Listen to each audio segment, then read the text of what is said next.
Doctor को भगवान भी कहा जाता है।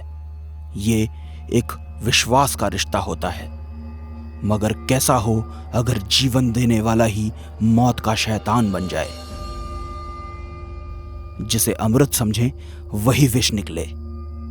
डॉक्टर अंशुमन बहुत ही काबिल था। जाने कितने ही लोग उसके इलाज से ठीक होकर उसे दुआएं देकर गए, मगर उस रात उसके सिर पर शैतान सवार हो गया था। ठहरो सिस्टर, ये क्या कर रही हो? नथिंग डॉक्टर, पेन किलर दे रही थी। सुबह तक इसे होश आ जाएगा और पुलिस भी आ जाएगी। फिर सबको पता चल ही जाएगा किस हैवान ने इसके साथ ये सब किया। नो, तुम जनरल वार्ड में जाओ, मैं इसे देख लेता हूँ। Okay doctor. हाँ विवेक, बोल। भैया, आपने काम कर दिया? नहीं, अभी नहीं। तो कब करोगे भैया? अगर वो होश में आ गई और उसने पुलिस को सब बता दिया ना, तो भैया प्लीज मुझे बचा लो भैया। सिर्फ 5 घंटे पहले की बात है। बिस्तर पर जिंदगी मौत से लड़ रही सौम्या विवेक से गाड़ी धीरे चलाने की जिद कर रही थी, पर विवेक गाड़ी की स्पीड बढ़ाता ही जा रहा था। बार बार बियर पीने की जिद कर रहा था। अरे बियर पीने से कुछ नहीं होता। अरे it's just like a cold drink. देखो, मैं अभी तक 3 पी चुका हूँ, कुछ भी नहीं हुआ ना। हुआ क्या कुछ? विवेक, मैं बच्ची नहीं हूँ। जरूरत से ज्यादा पियो तो बियर से भी नशा होता है। तुम बस गाड़ी धीरे चलाओ प्लीज, मुझे डर लग रहा है। अरे सुना नहीं क्या तुमने? डर के आगे जीत है। और वैसे भी आज कुछ अलग ही करने का मन है। अपने मन को अपने पास ही रखो और मुझे घर छोड़ दो। इस भरी बरसात में इतना अच्छा मौका नहीं छोड़ सकते हम सौम्या। आज तुम्हें मेरी भूख मिटानी ही होगी। विवेक, क्या कर रहे हो? विवेक, हाथ छोड़ो मेरा। तुम नशे में हो विवेक, छोड़ो। आज मैं तुम्हें घर छोड़ने के लिए साथ नहीं लाया हूँ। आज मैं तुमसे तुम्हारे ऊपर खर्च किए हुए हर एक पैसे को वसूलने के लिए आया हूँ। आज मैं तुझसे अपनी प्यास बुझाऊंगा। विवेक, क्या बकवास है ये? छोड़ो मुझे। जानवरों जैसा बिहेव मत करो। लीव मी, छोड़ो मुझे। मैं जानवर हूँ मैं। हाँ हो जानवर। वैसे एक बात कहूँ, तुमसे अच्छे तो कुत्ते होते हैं। तुम्हारे जैसे धोखेबाज दोस्त से कहीं ज्यादा वफादार होते हैं। छोड़ो मुझे विवेक, मैंने कहा ना मुझे छोड़ो। सौम्या, तू। थप्पड़ लगने से विवेक को झटका लगता है। वो सौम्या का हाथ छोड़ देता है। सौम्या बारिश में कार से उतरकर रोते हुए जाने लगती है। कार के अंदर बैठे विवेक का गुस्सा लगातार बढ़ रहा था। उसके दिमाग में जानवर और कुत्ते वाली बात गूंजती है। अपने आप से बात करता हुआ विवेक एक्सेलरेटर पर प्रेशर बढ़ा देता है और एक झटके से कार को गियर में डालकर सौम्या की ओर बढ़ा देता है। सौम्या को कार अपने पास आते दिखती है। वो पलटकर देखती है। कार उसे टक्कर मारकर हवा में उछाल देती है। सौम्या नीचे गिर जाती है। विवेक गाड़ी रोकता है और सड़क पर तड़पती सौम्या को देखने लगता है। विवेक ने गुस्से में आकर सौम्या पर गाड़ी चढ़ा दी और गाड़ी चढ़ाने के बाद खुद को पुलिस से बचाने के लिए अपने बड़े भाई के अस्पताल में ले आया। लेकिन वहां आकर जैसे ही उसे पता चला कि सौम्या बच जाएगी, बस उसी पल उसने अपने भाई को एक्सीडेंट का सारा सच बता दिया और उस पर दबाव बनाने लगा कि वो सौम्या को मार डाले। भैया प्लीज, आपको मम्मी पापा की कसम है भैया, प्लीज मार दो उसे, वरना पुलिस मुझे नहीं छोड़ेगी भैया। मार देता हूँ, लेकिन प्रॉमिस कर कि आज के बाद ऐसी हरकत तू किसी भी लड़की के साथ नहीं करेगा। प्रॉमिस भैया, गॉड प्रॉमिस, कभी ऐसा नहीं करूंगा। भाई के लिए तुम मुझे मार रहे हो, जबकि गलत तुम्हारे भाई ने किया है। वो भाई है मेरा। अंशुमन घबरा जाता है, लेकिन फिर वो हिम्मत करके सौम्या को इंजेक्शन लगा देता है।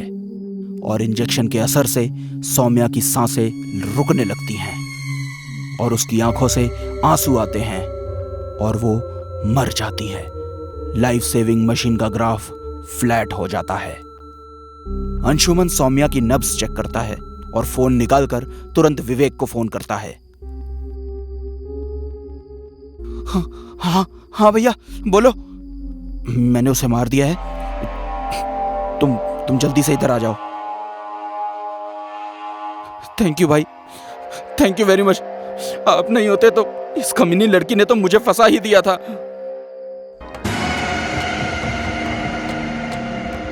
बस तो वाकई में गए हो। भाई ये क्या हो रहा है भाई? भाई ये क्या है? मौत बांटने वाले तुम दोनों भाइयों को अब मैं मौत के घाट उतारूंगी।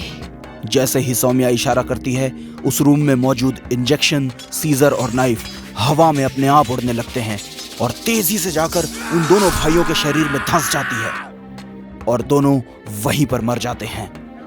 वार्ड की दीवारों पर खून ही खून बिखर जाता है। दोनों की लाशें दीवार पर टंग जाती हैं और सौम्या का शरीर वापस बेड पर गिर जाता है।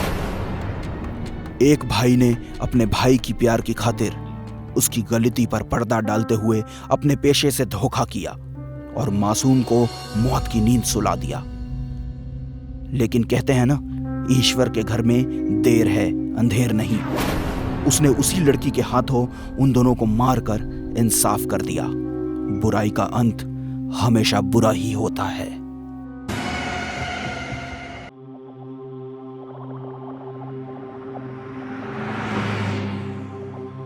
यार मोहिनी, आखिर तुमने एक बहुत बड़े बजट की फिल्म साइन कर ही ली। इसके लिए तुम्हें बहुत बहुत congratulations. Thank you. Thank you से काम नहीं चलेगा, तुम्हें पार्टी देनी होगी, वो भी big big party. Okay, but अभी फिलहाल छोटी पार्टी दूंगी, लेकिन एक बार मेरी फिल्म बनकर रिलीज हो जाएगी और मैं बहुत बड़ी सुपरस्टार बन जाऊंगी, फिर रोज बड़ी बड़ी पार्टियां दूंगी। Okay done. डन।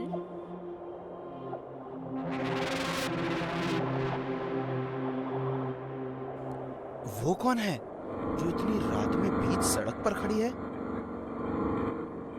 लगता है कोई पागल लड़की है, नहीं तो इतनी रात को एक लड़की सुनसान सड़क के बीचों बीच क्या करेगी?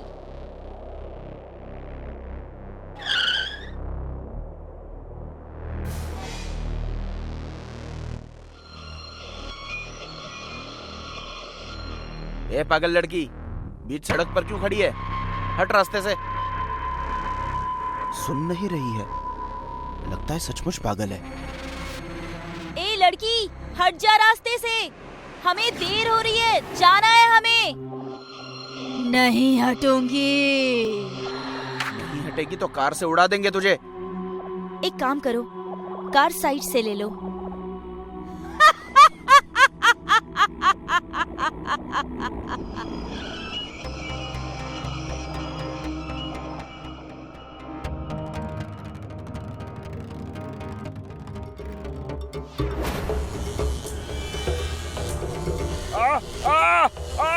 बचाओ बचाओ।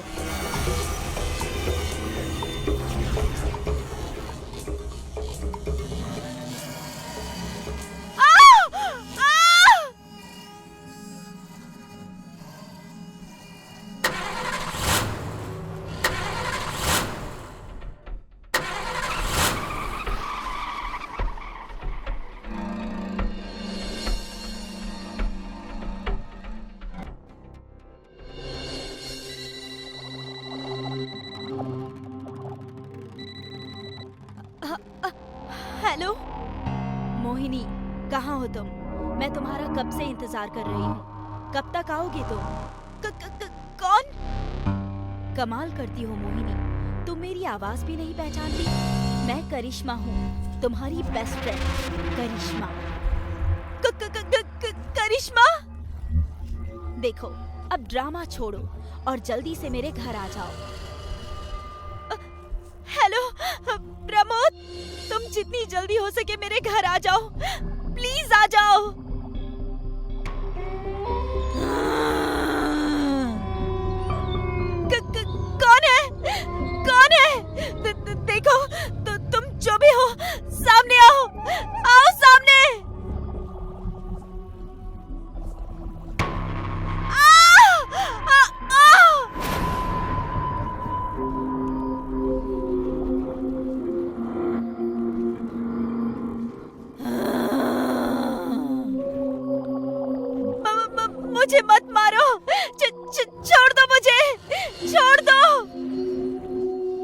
मोहिनी, मोहिनी।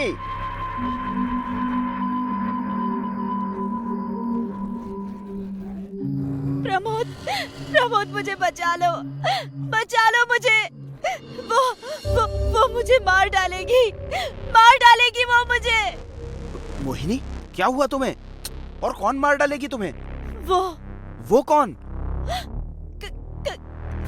करिश्मा करिश्मा? आई थी। वो मुझे मारने आई थी वो। मोहिनी, क्या हो गया है तुम्हें? वो यहाँ कैसे आ सकती है? मेरा यकीन करो प्रमोद, आई थी वो।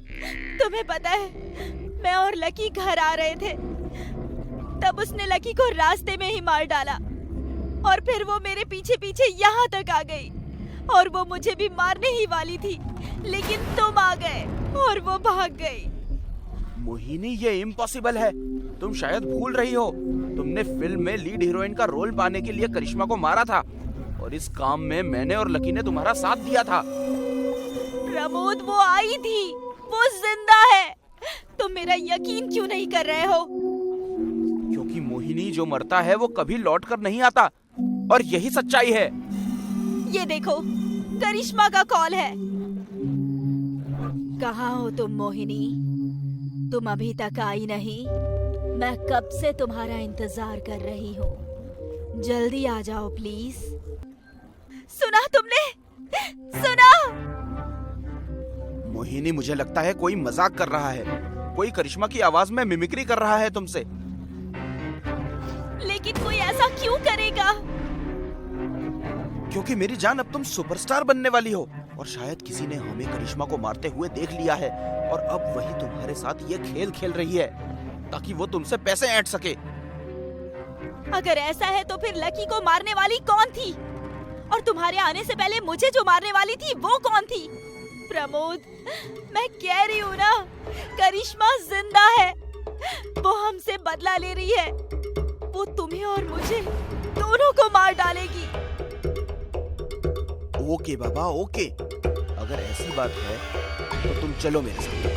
वहां जाकर दूध का दूध और पानी का पानी हो जाएगा और तुम्हारा वहम भी दूर हो जाएगा।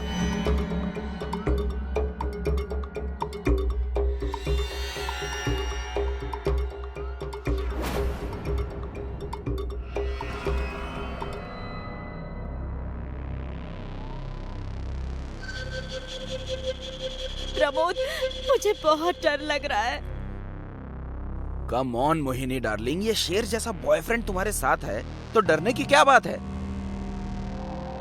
प्रमोद, एक बार सोच लो, कहीं हम यहाँ आकर कोई गलती तो नहीं कर रहे हैं?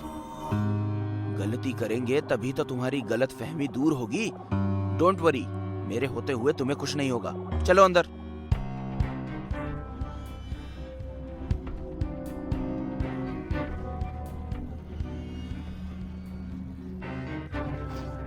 करिश्मा, करिश्मा,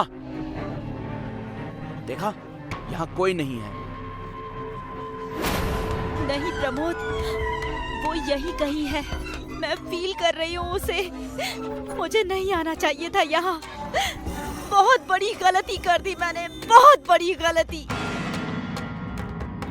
क्या हो गया है तुम्हें मोहिनी? यहाँ कोई नहीं है यार। अच्छे से देखो, ये घर जाने कब से बंद पड़ा है। कितना गंदा है यहाँ सब। अगर यहाँ कोई या फिर करिश्मा भी होती तो साफ सफाई रहती कि नहीं? हाँ, बट मेरा यकीन करो प्रमोद, मुझे बहुत स्ट्रांगली फील हो रहा है कि वो यहीं कहीं है। तुम चलो यहाँ से अब। करिश्मा, करिश्मा, देखा ना, इतनी आवाज देने के बाद भी करिश्मा नहीं आई। अब तो यकीन कर लो कि करिश्मा मर चुकी है। कहो तो उसकी लाश भी दिखा दूं?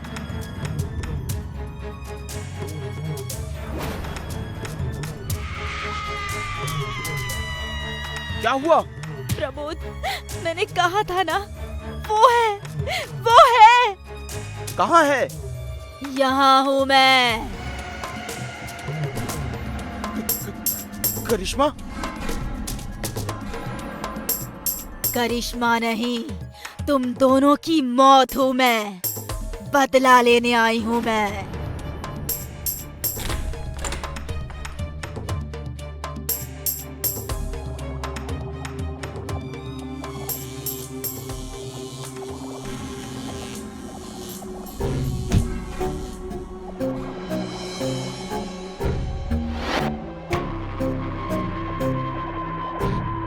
करिश्मा अपना उधार और धोखे का वार कभी नहीं भूलती। जब जिंदा थी तब भी नहीं और मर कर भी नहीं।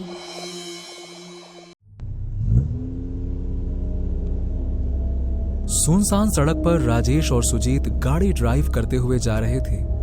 दोनों नशे में धुत थे। उनको ये तक होश नहीं था कि वो जा कहां रहे हैं। यार आज की पार्टी में मजा ही आ गया। फुल ऑन एंजॉय, है ना? हाँ, फुल ऑन एंजॉय। यार शराब कबाब तो दोनों थे, बस एक ही चीज की कमी थी। कबाब और शराब के साथ शबनम भी होती तो मजा आ जाता यार, क्यों? हाँ। यार बस उसी की कमी थी, सही कहा। गाड़ी चलाते चलाते उनको सामने एक औरत दिखाई दी। उसे देख राजेश ने गाड़ी रोक दी। वो औरत लाल रंग के जोड़े में थी। उसने अपना चेहरा घूंघट से ढका हुआ था। वेल एक्सक्यूज मी, कहाँ जाना है आपको? अरे कहो तो कहीं छोड़ दूं मैं, क्यों? उस औरत ने सामने रास्ते की तरफ हाथ करते हुए दिखाया। राजेश ने उसे गाड़ी में बैठने के लिए कहा। वो औरत गाड़ी के पिछले सीट में बैठ गई। वैसे मैडम, आप इतने सुनसान रास्ते में अकेली क्या कर रही थी? अरे आप जैसी खूबसूरत औरत को ऐसे अकेले घूमना शोभा थोड़ी देता है, क्यों? ऐसा कहकर राजेश और सुजीत ने गाड़ी के सामने वाले शीशे में उस औरत को देखा। उसे देखते ही राजेश ने जोर से ब्रेक लगाया। उस औरत का चेहरा घूंघट के अंदर बिल्कुल काला दिख रहा था और खून से सना हुआ। उसके हाथ भी काले और खून से सने हुए थे। क्या हुआ? गाड़ी क्यों रोक दी? मंजिल तक नहीं जाना क्या? नेहा और मिहिर मुंबई में रहते थे। मिहिर जॉब के लिए राजस्थान से मुंबई आया था। एक कंपनी में जॉब लगने के बाद मिहिर बहुत खुश था। गांव में उसके माँ बाप रहते थे। मिहिर साल में 3-4 बार गांव आता जाता और अपने माँ बाप के साथ रहता। मिहिर की माँ हमेशा उससे शादी के लिए पूछती रहती। बेटा, कब तक तू ऐसे ही अकेला रहेगा? अब तो मैं तुम्हारी एक नहीं सुनूंगी। मैंने लड़की देखना शुरू कर दिया है। अरे माँ, क्या तुम भी रोज एक ही बात पे अटक जाती हो? अरे कर लूंगा ना शादी, पहले कोई अच्छी लड़की तो मिल जाए, फिर देख लेंगे। वही तो मैंने अपने पास के गांव की कुछ लड़कियां पसंद की है। जब तुम गांव आओगे तब दिखाऊंगी। अरे जो तुम्हें अच्छा लगे वो करो माँ। बस अब मुझे जॉब के लिए देर हो रही है, मैं निकल रहा हूँ, ठीक है? चलो चलो, फोन रखता हूँ, बाय बाय। मिहिर ने कॉल कट किया और अपने काम के लिए निकल गया।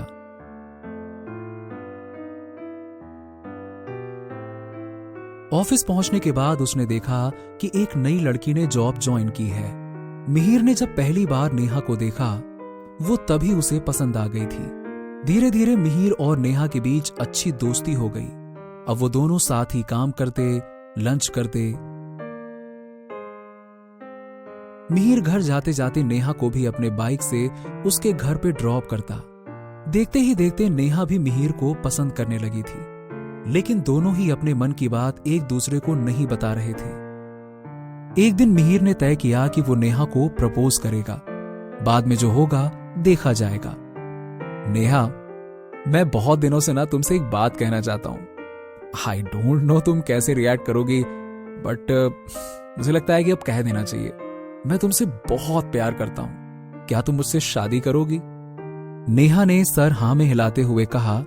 मुझे लगा था कि शायद अब बूढ़े होने तक मुझे तुम्हारे प्रपोजल का वेट करना होगा। दोनों ने मुंबई में ही शादी कर ली। मिहिर ने गांव में कॉल करके अपने परिवार को ये खुशखबरी दी। अरे हम सब बहुत खुश हैं बेटा, बहुत खुश हैं। बस तुम दोनों अपना ख्याल रखना। और हाँ, अरे बहू को जल्दी गांव से लेकर आ। अब हमसे भी तो मिलवाएगा कि नहीं मिलवाएगा, क्यों?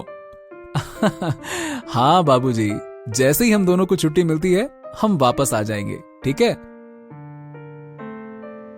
एक दिन जब मिहिर और नेहा सो रहे थे तब मिहिर को बहुत बुरा सपना आया। और वो हड़बड़ाते हुए नींद से जाग गया। उसने देखा कि अभी रात के 3 बजे हैं और नेहा बड़े शांति से सो रही है। उसने ज्यादा कुछ नहीं सोचा और चुपचाप सो गया। कुछ हफ्तों बाद मिहिर और नेहा को कुछ दिनों की छुट्टी मिल गई। दोनों ही गांव जाने के लिए निकल गए। मिहिर, मैं बहुत खुश हूँ। फाइनली मैं आज सबसे मिलूंगी। मैं भी। अरे माँ बाबूजी तो कब से हम दोनों का वेट कर रहे हैं कि आओ बेटा, देखे तो सही कैसी बहुरिया लाए हो। मिहिर और नेहा को बीच रास्ते में ही रात हो गई। ओफो, अगर हम ऐसे ही जाते रहे तो हमें बहुत देर हो जाएगी। एक काम करते हैं, आगे जाकर ना एक बीच का रास्ता है, वहां से जाते हैं, जल्दी पहुंच जाएंगे। तभी मिहिर की माँ का कॉल आता है। बेटा, तुम कहाँ हो दोनों? इतनी देर क्यों हो रही है? हेलो हेलो, हाँ माँ, हाँ हम बस पहुंच ही रहे हैं। अरे हेलो, मैं दुद्दू गांव के हाईवे पर हूँ। हाईवे? बेटा, वहाँ से क्यों आए तुम? वहाँ से मत आओ बेटा, मेरी बात सुनो। कॉल कट जाता है। अरे यार, इस मोबाइल को भी अभी बंद होना था। उस सुनसान हाईवे पर जाते वक्त अचानक चमगादड़ मिहिर की गाड़ी के सामने से बड़ी तेजी से चला गया। मिहिर ने घबराकर जोर से ब्रेक मारा। ये क्या था मिहिर? पता नहीं, हो सकता है कि शायद कोई पंछी होगा।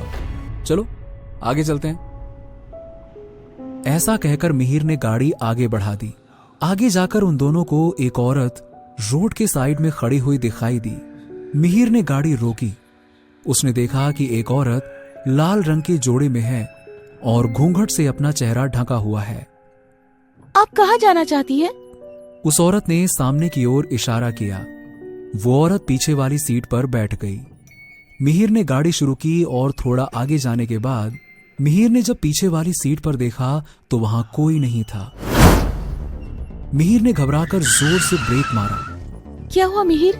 जरा आराम से, गाड़ी क्यों रोक दी? नेहा, नेहा, वो औरत जो अभी पीछे गाड़ी में बैठी थी, वो कहां गई? नेहा ने पीछे मुड़कर देखा तो पीछे वाली सीट खाली थी। वो दोनों बहुत डर गए। मिहिर ने बिना वक्त गवाए गाड़ी शुरू की, लेकिन वो औरत उनकी गाड़ी के सामने थी। मिहिर और नेहा गाड़ी के बाहर आए। कौन हो तुम? अचानक से कैसे गाड़ी के अंदर से गायब हो गई और अभी सामने खड़ी हो? कौन हो? मिहिर और कुछ बोल पाता उससे पहले ही उस औरत ने मिहिर की गर्दन पकड़ ली और उसे हवा में उठा लिया। मिहिर अपने आप को छुड़ाने की कोशिश करता रहा। नेहा ने उस औरत को पकड़ने की कोशिश की, लेकिन उसने नेहा को धक्का दे दिया। नेहा ने उस औरत से कहा, प्लीज प्लीज मेरे पति को छोड़ दो, मत मारो उसे। कम से कम मेरे बच्चे के लिए तो मेरे पति को मत मारो, प्लीज। बच्चे का नाम सुनते ही उस औरत ने नेहा की ओर देखा और मिहिर को छोड़ दिया। नेहा ने देखा कि उस औरत की आंखों से खून के आंसू आ रहे हैं। वो औरत एक डरावनी आवाज निकालकर रोने लगी और अगले ही पल वहां से गायब हो गई। मिहिर, तुम ठीक तो हो ना मिहिर? हाँ, मैं ठीक हूं। नेहा, लेकिन तुमने बताया क्यों नहीं कि तुम प्रेग्नेंट हो? मुझे भी 2 दिन पहले ही पता चला। मैंने सोचा ये खुशखबरी मैं तुम्हें अपने घर गांव में जाकर दूंगी। माँ बापूजी की खुशी भी दुगनी हो जाएगी। लेकिन ये तो कुछ और ही हो रहा है। ये सब क्या था? कौन थी ये औरत? मुझे भी नहीं पता नेहा, लेकिन अब हमें यहाँ नहीं रुकना चाहिए, तुरंत चलना चाहिए। जल्दी चलो, चलो गाड़ी में बैठो। सुबह की पहली किरण निकल चुकी थी। मिहिर और नेहा गाड़ी में बैठकर अपने गांव जाने के लिए निकल गए। गांव पहुंचकर उन्होंने सारी बात अपने परिवार वालों को बता दी। बेटा, जो तुम्हें औरत मिली थी उसे आज तक कई लोगों ने देखा है। लोग तो कहते हैं कि कई लोगों की वो जान भी ले चुकी है। लेकिन पिताजी, ऐसा क्यों? और वो औरत है कौन? मिहिर के पिता ने बताया, देखो बेटा, कई सालों पहले जब लड़का और लड़की की शादी उनकी छोटी उम्र में ही हो जाती थी ना, तो ऐसी ही प्रथा थी दुद्दू गांव में। और ऐसे ही 2 साल की लड़की की शादी 5 साल के लड़के से तय हुई थी। लेकिन ये बात ना लड़की की माँ को बिल्कुल भी अच्छी नहीं लगी। वो इस शादी से खुश नहीं थी। उसने अपने घर वालों को समझाने की बहुत कोशिश की, पूरा जी जान लगा दिया, मगर उसके घर वाले नहीं माने। तो उसने अपने सामने कोई रास्ता ना देखकर वो माँ अपनी बेटी को लेकर अपने घर से भाग गई। अब जिस हाईवे पर वो तुम्हें मिली, उसी हाईवे पर एक गाड़ी से टकराकर उस माँ बेटी की मौत हो गई। और कहते हैं कि तब से उसकी आत्मा उसी हाईवे पर भटक रही है और आने जाने वाले लोगों को दिखाई देती है। लेकिन पिताजी, उसने मुझे छोड़ क्यों दिया? शायद तुम्हारे बच्चे की वजह से। आखिर एक माँ ही तो दूसरे माँ का दर्द समझ सकती है ना बेटा। और नेहा ने जब बच्चे की बात की तो शायद उसके मन में ममता जाग गई हो, और उसने भी अपनी जान तो अपनी बेटी के लिए ही गंवाई है ना। बस। अपने ससुर की बात सुन नेहा के मन में उस औरत के प्रति एक भावना तो जाग उठी थी, लेकिन उस औरत का डर अभी भी नेहा के मन में बना हुआ था। इसीलिए शायद वापस मुंबई लौटते वक्त वो उस रास्ते से नहीं गई।